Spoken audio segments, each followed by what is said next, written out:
Hello， 大家好，我是幸福的眼泪。今天给大家分享一道特别简单又好吃还不长肉的菜，做法太简单了，我怀疑我今天水了一期视频。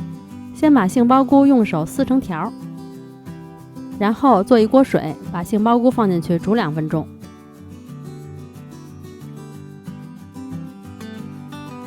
煮好以后把水倒出去，用凉水冲一下。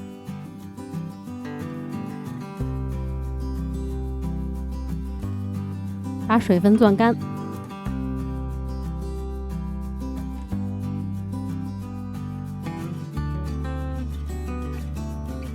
准备好调料，蒜和白芝麻强烈建议放，其他调料可以根据自己口味改变。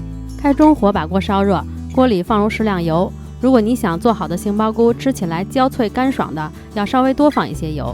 先把杏鲍菇放进去煸炒一下，把蘑菇里边的水分炒干。看到锅底没有水了，就可以加入蒜末翻炒了。炒出香味以后，加入酱油翻炒，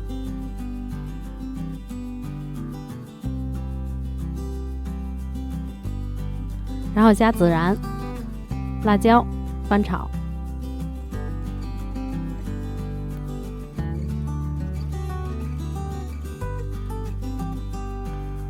如果觉得颜色浅的话，可以再加一点老抽，再加少许的糖提鲜。